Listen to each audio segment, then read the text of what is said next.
Welcome to Master Surveillant Mindset here on Northwest Digital News. Kevin Hunter with Darin Fredrickson, and today we're going to talk about what does Gilroy, Dayton, and El Paso, what are some of the takeaways here, Darin, from your extensive background in law enforcement, doing surveillance, that sort of thing. What are some of the common themes and the takeaways, lessons learned that you're seeing here in these three cities?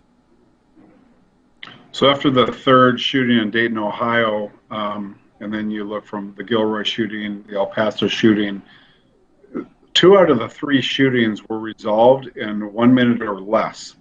And they were resolved due to the fast-acting law enforcement that was, it appears that they were actually present at scene. And in Gilroy, California, which I'm familiar with that community, I lived only 20 minutes from there when I was living in Monterey. Very small community, very close-knit community. This was a garlic festival that I think it was the 41st anniversary. Like, this is their big event. Gilroy is like the garlic capital of the world. Sure. So it's a very tight, small community. They had it secured. It looks like this individual cut through a fence with a AK-47 and started firing shots, so if you look at the Gilroy shooting, that was resolved in less than 1 minute by armed law enforcement individual. That was a 19-year-old. And so as you talk about themes, there's two themes that are blurring. We had a 19-year-old, a 21-year-old, and a 24-year-old killers. And then also two out of the three events, we had Gilroy, and then we also had Dayton, Ohio, that were resolved in less than 1 minute. And they were resolved because guns were brought to a gunfight. It was law enforcement that engaged the suspect. But if you had law-abiding citizens, because as soon as these comes out, it doesn't matter whether there's three in a week or there's one. The gun control issue, it's immediately guns are the problem, right? And so guns, let's ban the guns. Well, guns solve the problem here, and you can look at other shootings. There was the synagogue shooting. There was the synagogue shooting, I believe, in Texas, where an armed civilian followed this guy after he shot up the church and killed individuals and used his own AR-15 to neutralize and solve or eliminate that problem there. I don't know if the suspect was killed or not, but so the theme is guns solve this problem. Guns solve the problem. The active use of guns solve the problem. It's not the other way, that pulling the guns away from the citizens is going to solve the problem. It's going to create more of a problem. Why? Because these were all soft targets. Killers go to where they're cowards. They don't want to get killed necessarily. Some of them have a death wish. But the quick response by law enforcement or by can advise or at least mitigate some of these deaths. And as we go forward, let's talk about the Dayton shooting, because that could have turned out much worse than even the Pulse nightclub shooting in Florida. Yeah, so if you would, bring up the background video there on the Dayton shooting. This was actually video footage shot directly from the bar in which the shooter approached. And I don't know why there was so much law enforcement here, happened to be right on this scene. But go ahead and roll the background video and feel free to comment on this, Darin. One of the things that I'm seeing here is a lot of people running into, basically, even though this is a place of business and whatnot, but they're seeing or hearing something relative to the shooter that's making them flee. And instead of running down the street and getting completely out of the area, they're all congregating inside of this building. I mean, I see stuff like that, and as a former military officer, the first thing I would be grilling my soldiers on, if I had seen my soldiers do this, would be asking them, why did you run into a death trap? You needed to go every direction of the wind to get away from that place. Isn't that amazing? I mean, they thought that they were seeking security inside that structure. Let's say they got in there and they were able to lock the door. Maybe that's possible. But if you have an opportunity to run anywhere but into a confined space, then take that action. Every one of those individuals there did not know how to react or respond in an active shooter situation, because as we run this video, they literally they look like fish going into a barrel, and then even more horrific you're going to see the gunman arrive on scene and actually attempt to go into this confined space where there's maybe hundreds of people in there. So Yeah. I don't want to like second guess, but those are the smart ones running by. Now, look at herd mentality, right? Everybody was going into the bar. Now these other people, for the most part, and that's your gunman right there. That's your killer, your coward, with an AR-15 with a 100-round drum. Imagine him getting into that, and the doors are open. You can see the doors are clearly open. I'm surprised he didn't even fire rounds before he got in there, but they are, unless everybody went out the back door, they are sitting ducks inside that confined space. Do not ever limit yourself for escape. You hear run, hide, fight. Run doesn't mean to run and hide in a confined space. It means to run from the assailant. Run as far as you can, as fast as you can. But that, as you saw there, was a herd mentality. Nobody knew how to respond and react. They thought building means safety.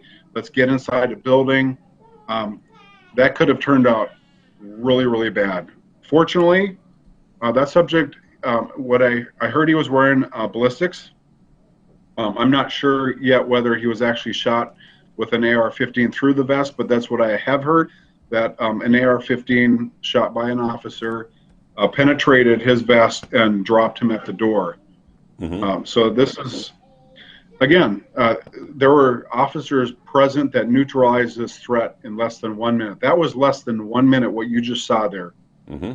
Just like in Gilroy, 1 minute. And it shows how fast things can go from just a lackadaisical atmosphere into all of a sudden shots are being fired.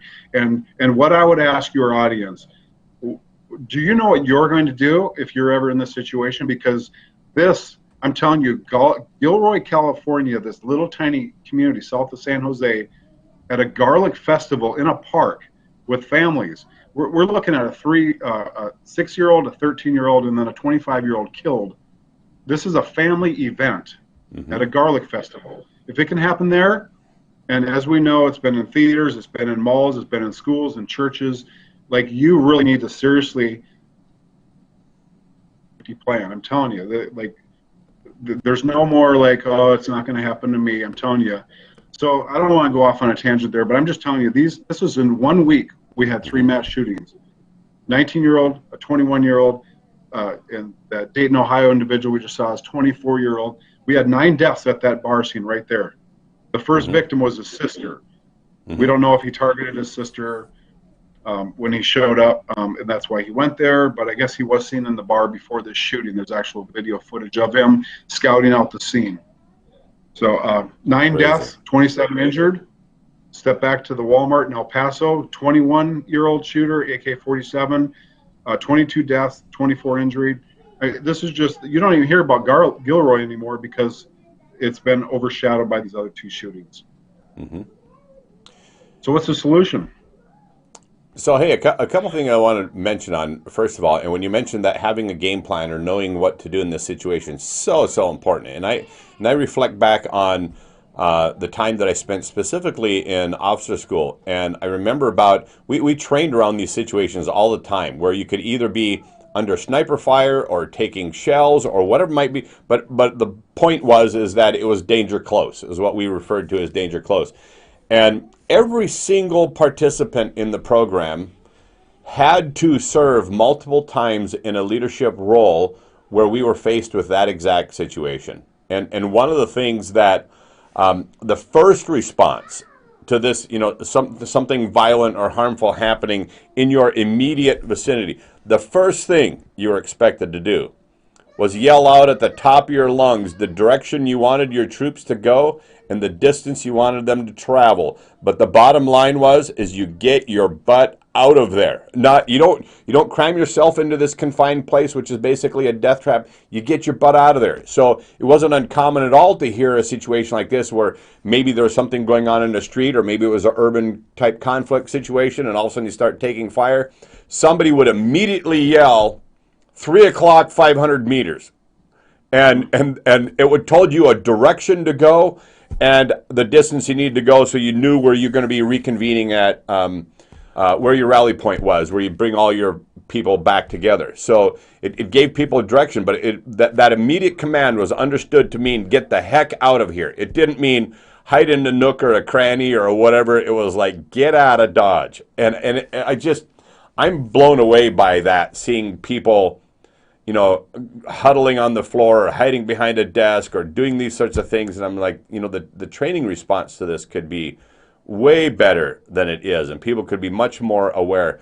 But let me go to something else here, Darin. So we're aware that mass shootings have occurred and that mass shootings can occur. Very disappointingly is all the politicizing that happens around these kinds of things, and the political maneuvering that we hear, and the ton of misinformation we hear coming from our mainstream media on these shootings when they take place. And then I want to share with you a comment that came from one of our local senators here in Washington. Senator Patty Murray said that we have to stop vilifying. I'm paraphrasing because I don't have her exact quote in front of me, but she said we have to stop vilifying mental illness and start pointing to what the real problem is, and that's the gun, and the gun has to go. So that was essentially what she was saying. And I wrote a response here that I want to share for your benefit and for the benefit of our viewing audience here, because Patty Murray was definitely way off base with her comments. And I think when I finish this, if our viewers disagree with what I just said, maybe they'll understand a little bit more of where I'm coming from.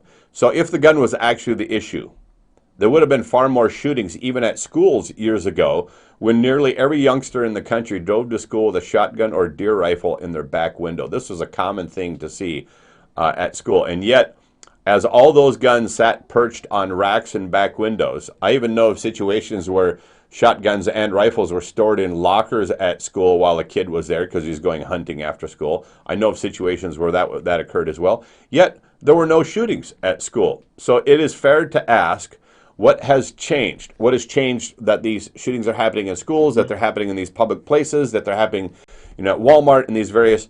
So let me just share with you a few of my observations. First of all, you and I grew up at a time that kids didn't friend each other in social media. They did it face to face in their own neighborhoods, in their own community, in their own churches, etc. There wasn't any such thing as Antifa. The use of pharmaceutical drugs for behavioral problems was nearly non-existent. And when you talk about these most recent shooters, I don't know what the situation is. I won't be the least bit surprised to find out that all three of them were on some form of behavioral modifying pharmaceutical drugs. That didn't even occur back in the day.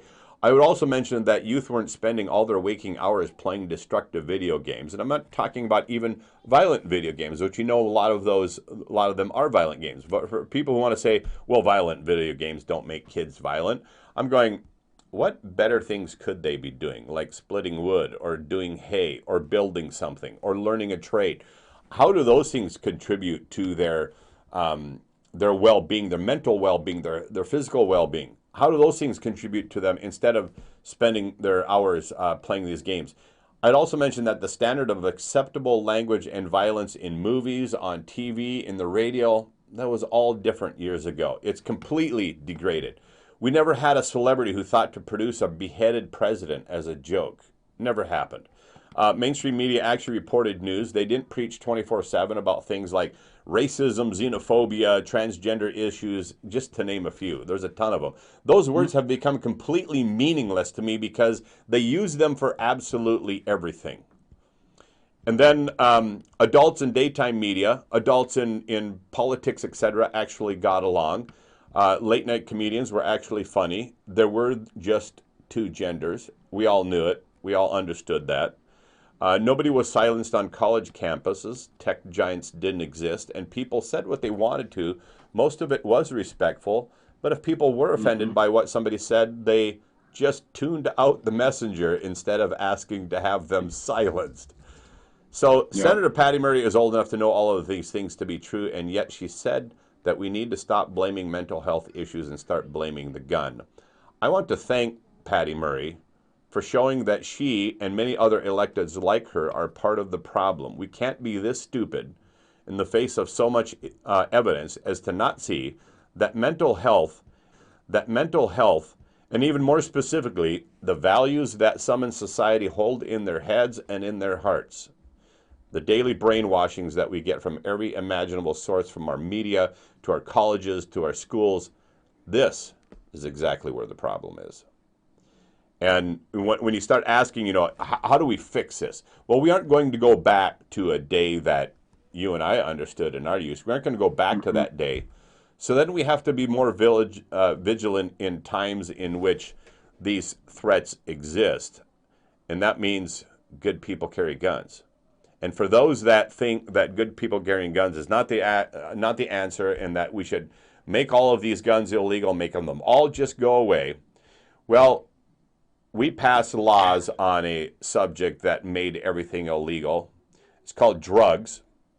And Mhm. how we describe the outcome of that is we have a drug epidemic in this country. Even though they're all illegal, we have a drug epidemic in this country. And all of these laws, all of these officers, good people like you, Darin, that worked in law enforcement, all these people all around the country cannot keep drugs that are illegal and have been for years. They can't keep them out of our own federal prisons. Absolutely. So it's pure nonsense to think that we could legislate the proper behavior for people that want to do harm. For the only answer to this is good people like you and I carrying a gun and putting an end to these people when they show up and attempt to harm others. That's the solution in my mind. Your That is thoughts? the solution. Yeah, no, absolutely. That's the solution. And you have to, and there's those that are members that are afraid of guns, and and I'm working with them even to say, you know what, you got to overcome your fear and carry a gun. And if you don't choose to carry a gun, that is a choice. You don't have to. I Mm-hmm. can tell you, I haven't been as diligent carrying my own weapon before the last week. I can tell you now, like I'm diligent, right? Mm-hmm. Because I think it took the last week to really like set in. And I'm all about carrying your gun if you can. If you don't want to do that, that's fine. Okay, so you make the choice that you don't want to carry your gun. How are you going to protect yourself and your family? Now you do have to be more vigilant, and even with a gun, you have to be more vigilant. And there's a lot of um, you have to be very responsible and know that there are consequences to carrying a gun and using a gun. Mm-hmm. You have to know that, but not and be vigilant. It's and we could say this for another show, but there's just a couple of main things. Whether you're carrying a gun or not, everywhere you go, there's like pre-planning. Like I do it mentally. It's a safety habit where anywhere I go, I look, and the number one thing I look at is what are your egress points when you go into a building. How do you get out of a building? And I just do it mentally, so it doesn't stress me out. You don't want to live in fear. You just want to basically develop safety habits where you just do it without thinking. You scan rooms, you scan people, and you just pay attention. Your intuition will let you know when there's a problem. But if you are not looking, your intuition can't tell you there's somebody over in the corner there that's acting very strange. They don't look like, and I'm not talking looking differently. People can look normal, but be acting different. We're talking about behavior. We're looking at how they look. If you're not scanning the room, everywhere I go, I scan. I'm scanning people constantly, and I do it just because that's what I do for my law enforcement, my situational awareness, for keeping me safe. I scan. When you're scanning, you're looking. Your intuition will let you know if there's a problem. Now, this is the next step. Your intuition tells you something doesn't seem right. Mm-hmm. Most people will rationalize it away and do something and say, I don't feel right. And your intuition, we can call it gut instinct. When your gut says there's something not right, then you leave and you go, or you figure out, or you watch and you say, okay, well, why is my body telling me that there's something wrong with the situation? But that's where we've come, because going forward from here,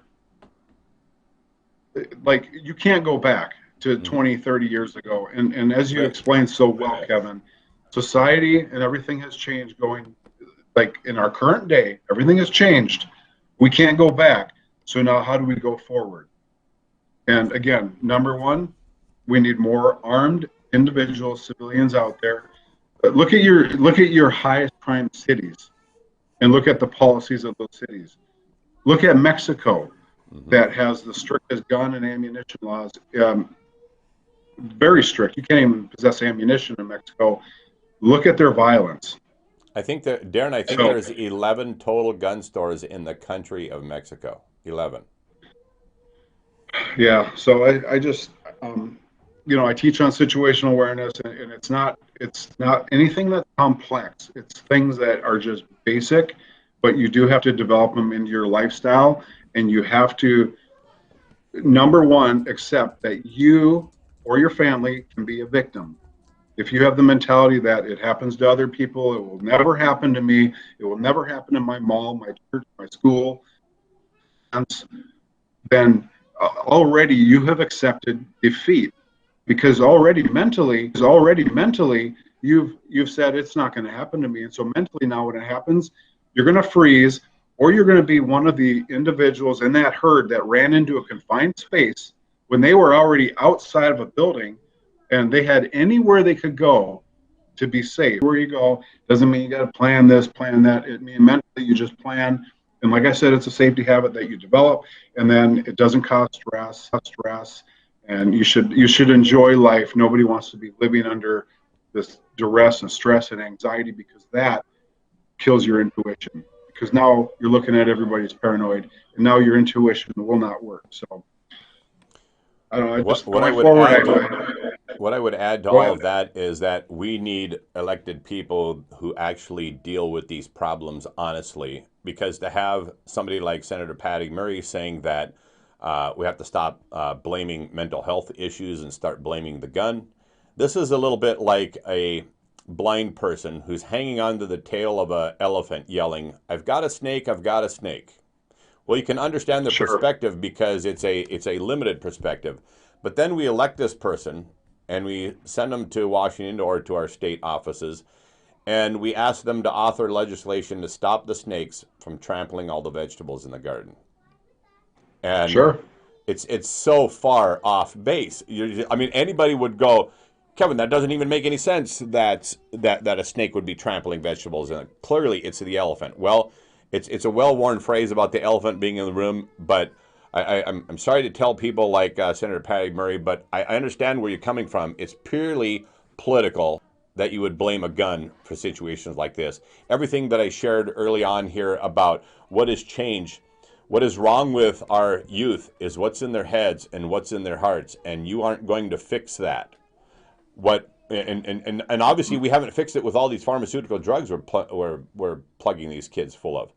And so anyway, I guess it comes back around to the point that be vigilant, be armed yourself, and take care of your own security. And if you think that's a bad idea, well, just think about all these illegal drugs. We have an epidemic in this country, and law enforcement can't even keep them out of our federal prisons. There's no amount of gun laws that'll ever keep bad kids like this.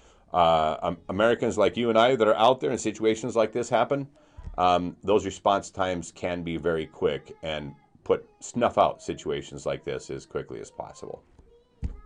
Any other thoughts, Darin?